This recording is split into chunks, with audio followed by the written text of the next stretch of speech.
Goeiedag, ek groet jou in die kosbare naam van Jesus Christus. Die Bybel sê in Openbaring 3 vers 8, kyk, ek het voor jou 'n geopende deur gegee en niemand kan dit sluit nie. Dit is wonderlik om te weet dat as God 'n deur oopmaak in ons lewens, kan niemand dit sluit nie. En as jy jou oorgee aan sy wil vir jou lewe, sal hy die deure wat moet oop wees oopsluit en die wat moet toe wees, toesluit.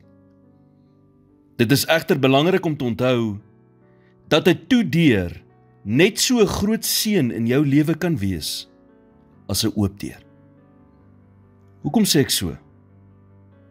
Want dikwels hou God sekere deure toe in ons lewens om ons te beskerm. As jy 'n ouer is, moes dit al gebeur het dat jou kind buite gespeel het terwyl daar 'n groot storm besig was om op te steek. 'n Kind verstaan nie stormwolke of waarskuwingstekens van storms wat op pad is nie. So hulle raak ontsteld as jy dan vir hulle vra om in te kom. En as jy die deur agter hulle toemaak, is hulle baie ongelukkig en wil net weet hoekom. Jy aan die ander kant weet wat kan gebeur met iemand wat buite is terwyl die weerlig slaan. So jy's glad nie gemeen nie. Jy probeer net jou kind beskerm en daarom maak jy die deur toe. Net so moet ek en jy ook dankbaar wees dat God sekere deure vir ons toemaak. Die oomblik wat dit gebeur, is jy dalk ongelukkig en jy verstaan dit nie. Maar as jy terugkyk, besef jy dat God 'n storm gesien kom het, wat jy nie kon sien nie. Hy kon vooraf die pyn sien, wat jy sou deurmaak.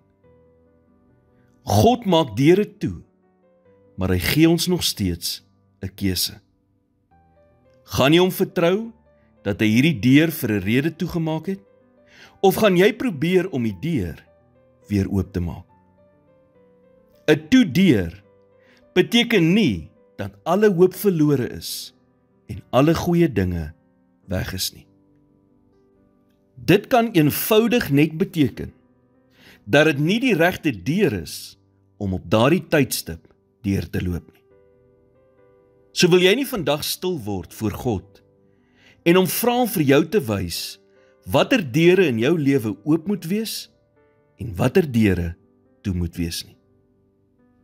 Here, omdat U weet wat die beste vir my is, kom ek vandag en ek gee myself heeltemal opnuut oor aan U wil. Maak die deure wat moet toe wees in my lewe toe en dit wat moet oop wees, oop. In Jesus naam bid ek dit. Amen.